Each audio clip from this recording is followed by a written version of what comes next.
အားလုံးပဲမင်္ဂလာပါရှင်ချို cooking channel မှာပြန်လည်ကြိုဆိုပါရရှင်ကျွန်မဒီနေ့ချက်ပြမယ်ဟင်းလေးရတော့ fried chicken ကြက်သားကြော်ဟင်းလေးတစ်ခွက်ပဲဖြစ်ပါတယ်ရှင်အားလုံးပဲလိုက်ပါကြည့်ရှုပေးကြပါဦးနော်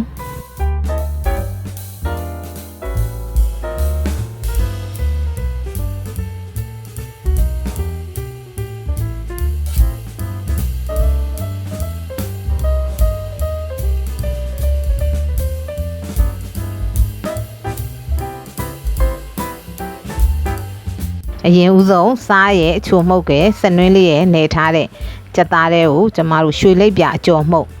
ထည့်ပြီးတော့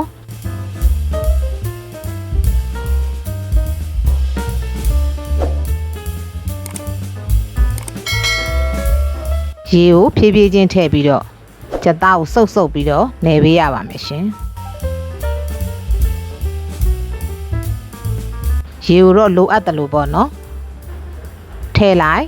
နေကြည့်လိုက်တကယ်လို့လိုသေးတယ်ဆိုရင်တော့ထပ်ထည့်ပေါ့ရှင်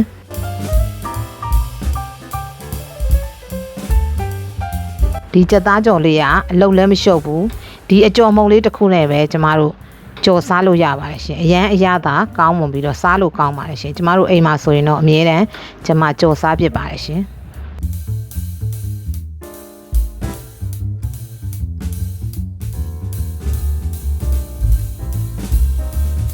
ပြီးရင်တော့အလိုနယ်ထားပြီးဆိုရင်တော့ကျမတို့တနာရီဝက်တနာရီလောက်ပေါ့နော်ရေခဲတစ်တာထဲမှာထည့်ပြီးတော့နှက်ထားပေးရပါမယ်ရှင်ပြီးသွားရင်တော့ရေခဲတစ်တာလေးကထုတ်ပြီးတော့ကျမတို့နေပါမယ်ရေခဲတစ်တာလေးထည့်ထားတဲ့အတွက်နည်းနည်းလေးပေါ့နော်ခဲနေတာပေါ့အဲ့အတွက်ရေလေးနည်းနည်းထည့်ပြီးတော့ပြန်ပြီးတော့နေပေးရပါမယ်ရှင်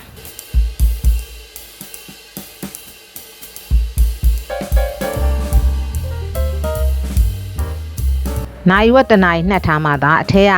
ကြက်သားတွေကိုပေါ့နော်ကြော်တဲ့အခါမှာကြက်မှာပါမနှက်ဖဲနဲ့ဒီတိုင်းတန်းပြီးတော့ကြော်လိုက်လို့ရှင်တော့အတွင်းကကြက်သားတွေမကြက်မှာစိုးလို့ပေါ့နော်ကျမတို့နိုင်ဝက်တနိုင်ရတော့နှက်ထားရပါတယ်ရှင်အိုးပူလာပြီဆိုရင်တော့စီထည့်ပါမယ်စီကိုနည်းနည်းလေးများများထည့်ပါမယ်ရှင်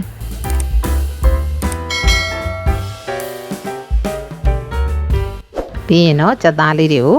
စီပြီးတော့ထည့်ပေးရပါမယ်ရှင်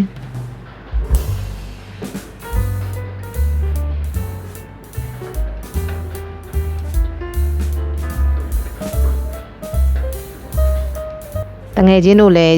ကြော်စားကြည့်ကြပါနော်အင်မတန်ကောင်းမွန်တဲ့ကြက်သားကြော်လေးတစ်ခွက်ဖြစ်ပါတယ်အိမ်မှာတော့ကျမတို့တော့အမြဲတမ်းကြော်စားဖြစ်ပါတယ်ရှင်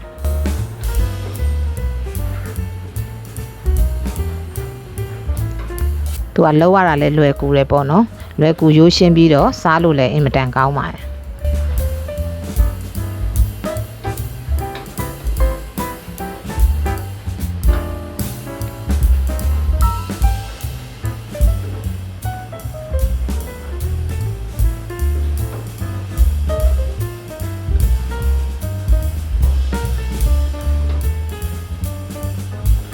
အဲ့လိုကြော်တဲ့အခါမှာတော့ကျမတို့ပေါ့နော်ဟိုဘက်ဒီဘက်ခဏ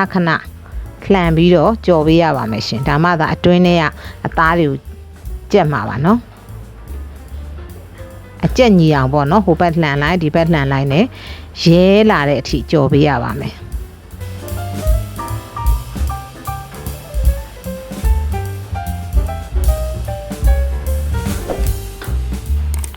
ဟုတ်ကဲ့တစ်ဖက်ကနည်းနည်းလေးအကျော်လေးတင်းပြီဆိုတော့ကျမတို့လှန်ပေးရပါမယ်ရှင်ညက်ကလေးနဲ့လှန်ပေးပေါ့နော်ဘာလို့ဇွန်းနဲ့ကြတော့နည်းနည်းလေးဟိုမုံနှစ်တွေပြန့်သွားမှာဆိုလို့ပေါ့နော်ညက်ကလေးနဲ့လှန်ပေးတဲ့အခါကျတော့အလွယ်တကူလှန်လို့ရတာပေါ့နော်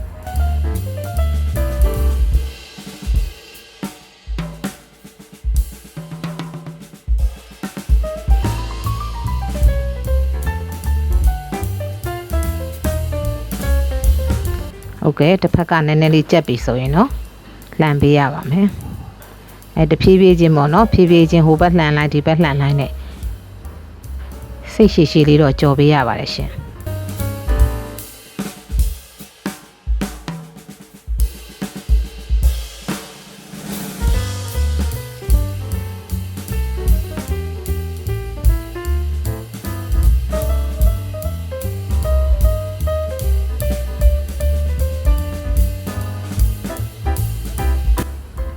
ဟုတ်ကဲ့အဲ့လိုနဲ့ပဲတဖြည်းဖြည်းနဲ့ဟိုဘက်လှန်ဒီဘက်လှန်လိုက်အယောင်လေးကတဖြည်းဖြည်းရဲလာပါလိမ့်ရှင်ဒီနေစားဆိုရင်တော့ချလို့ရပါပြီရှင်ဟုတ်ကဲ့အခုဆိုရင်တော့အရသာကောင်းမွန်တဲ့ကြက်သားကြော်တစ်ခွက်ရပါပြီရှင်ဒီကြက်သားကြော်လေးကိုကျွန်မချီတိုအချင်းလေးနဲ့တွဲဖက်ရည်လဲစားသုံးနိုင်ပါတယ်ရှင်ကြက်သားကြော်ကိုထမင်းလေးမှာကြက်သားကြော်စီလေးစမ်းပြီးတော့စားလေးနဲ့နယ်ပြီးတော့လဲစားသုံးနိုင်ပါတယ်ရှင်အင်မတန်ကောင်းမွန်တဲ့ဟင်းတစ်ခွက်ဖြစ်ပါတယ်ရှင်ဟုတ်ကဲ့အခုလိုကျွန်မရဲ့ဗီဒီယိုလေးကိုအဆုံးထိပြီးအောင်ကြည့်ရှုပေးတဲ့တယောက်ချင်းစီတိုင်းကိုအထူးပဲကျေးဇူးတင်ရှိပါတယ်ရှင်ကျွန်မရဲ့ဗီဒီယိုလေးကိုကြည့်ရှုခြင်းနဲ့ဆိုရင်တော့ like and subscribe လေးလုပ်ပြီးတော့အားပေးခဲ့ကြပါအောင်နော်